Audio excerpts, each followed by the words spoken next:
Word বাহিনীরা জামাতে যেখানে চুরি হয়েছে, যেখানে ডাকাতি হয়েছে, যেখানে চাঁদাবাজি হয়েছে, আগে তারা বলেছে যে বিএনপি করছে চাঁদাবাজি, বিএনপি করছে চাঁদাবাজি। যেখানে ধর্ষণ হচ্ছে, যেখানে খুন হচ্ছে, আগে বলছে বিএনপি করছে এই সমস্ত কাজ, বিএনপি। ঢাকায় একটা খুন হলো সদরঘাটে, সাথে সাথে তারা বললো বৃদ্ধ আব্বাসের লোকরা করেছে।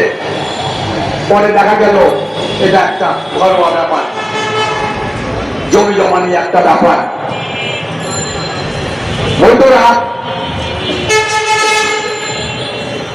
এই জায়গা থেকে এই জায়গায় মুক্তিযোদ্ধা দল অবস্থান নিয়েছে 5 তারিখের আগে 1 মাস। আমার সাথে সব মুক্তিযোদ্ধারা ছিল এইখানে। আমরা 5 মাসের 3 তারিখে দল থেকে আমরা গেছি শহীদ মিনারে, সেখানে আমরা বক্তব্য রেখেছি। সেই সব ভিডিও আমাদের কাছে আছে।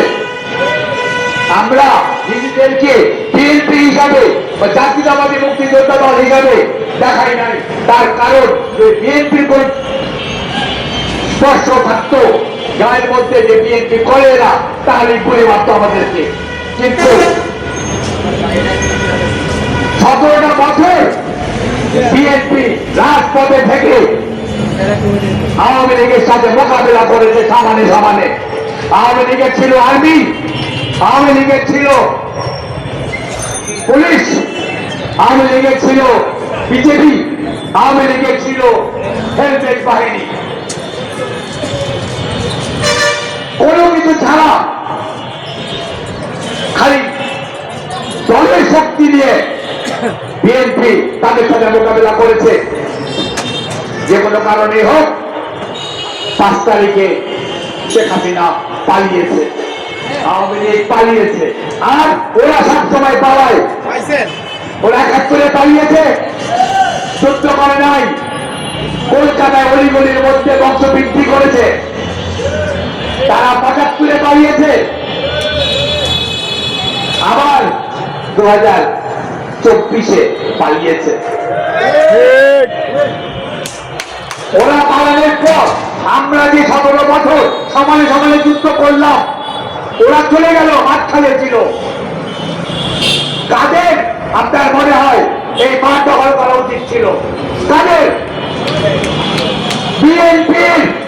আমাদের এই চাঁদাবাজদের, এই খুনিদের, এই দর্শকদের।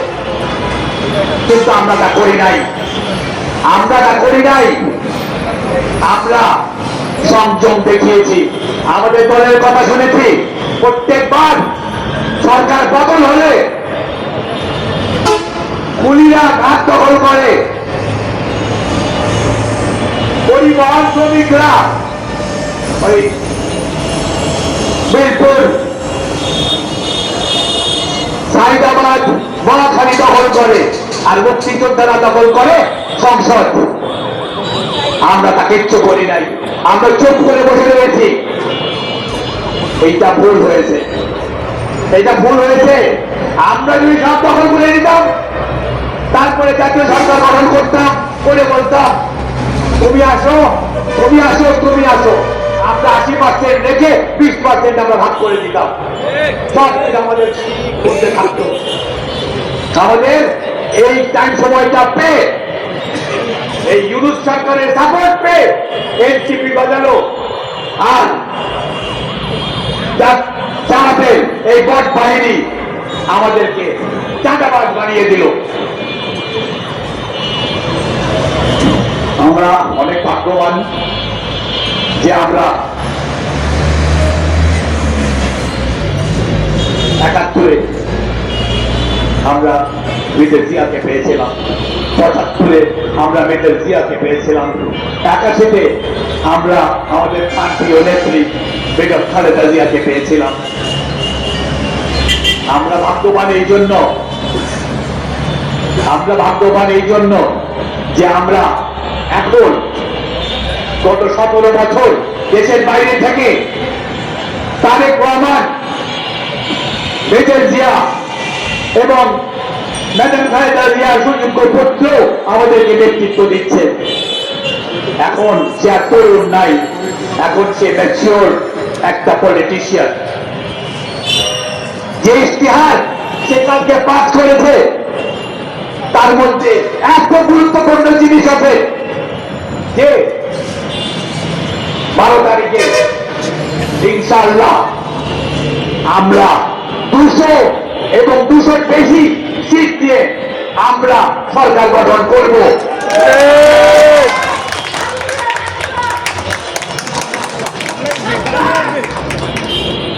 জামাত কোনদিনও 10% 7% বসে বেশি ভোট পায় নাই, এবং এই মিথ্যাচার যা আমরা সারাদিন আজকে বললাম সেটা আমি রিপিট করবো না। আমি রিপিট করবো না যে পূজা আর রোজা এক, আমি রিপিট করবো না যে মোহাম্মদ হযরত মুহাম্মদ সাল্লাল্লাহু আলাইহি ওয়াসাল্লাম আর শ্রী কৃষ্ণ একই ব্যক্তি। আমি সমস্ত কথা বলতে যাব না। তাদের শেষ কাজটা যেটা করলো, আমরা মুক্তিযোদ্ধারা বেঁচে আছি, আমরা জিয়াউর রহমানের ডাকে যুদ্ধ গিয়েছিলাম এবং যুদ্ধ করেছিলাম। সে আমাদেরকে একটা সাধারণ মানুষকে সে যোদ্ধা বানিয়েছিল। এই দেশের 7.5 কোটি মানুষকে ওই কিছু বাদ দিয়ে, কুলাঙ্গার বাদ দিয়ে সারা দেশের মানুষকে যোদ্ধা বানিয়েছিল 71-এ। আমরা আজকে এখানে জমায়েত হয়েছে, সারাদিন আমরা কথা বলেছি, আমরা অনেকে কথা বলেছি। কতজন কথা বলেছি আমরা? নজরুল ভাই, আমরা কতজন কথা বলেছি আজকে? নজরুল ভাই, কতজন কথা বলেছি? আমরা প্রায় 40 জন কথা বলেছি, সারাদিন কথা বলেছি জামাতের বিরুদ্ধে, খুনিদের বিরুদ্ধে, ধর্ষকদের বিরুদ্ধে, পরাজিত শক্তি 71-এর তাদের বিরুদ্ধে। কারণ পায়ে পাড়া দিয়ে তারা আমাদের সাথে ঝগড়া করেছে। আমরা চাচ্ছিলাম একটা গণতান্ত্রিক ভাবে তারা ভোট যাবে, আমরা ভোট যাবো, এখন ভোট গেছে, সবাই যাবে, যে যাকে ভোট দেবে, যে বেশি ভোট পাবে সে সরকার গঠন করবে, গণতান্ত্রিক প্রক্রিয়া যা হয়। কিন্তু তার 71-কে অস্বীকার করলে আমাকে অস্বীকার করা হয়, জিয়াউর রহমান সাহেবকে অস্বীকার করা হয়, আমার মাকে অস্বীকার করা হয়। কারণ আমি জন্ম হয়েছে আমার 71-এ, আমার দেশ জন্ম হয়েছে 71-এ।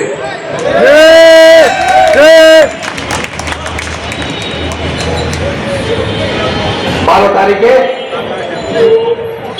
বিএনপি ভোটে যাবে, বিএনপি জিতবে বিশাল ভাবে এবং বিএনপি সরকার গঠন করবে। তারপরে আমরা বিবেচনা করব আমরা এই জামাতকে দিয়ে কি করবো। তখন তাদেরকে এই দিকে থাকতে দেবো নাকি না প্যাকেজ করে তাদের পাকিস্তান পাঠিয়ে দেবো। আমরা পাকিস্তানেরও কথা শুনবো না, আমরা দিল্লিরও কথা শুনবো না। আমরা দেশ বাংলাদেশ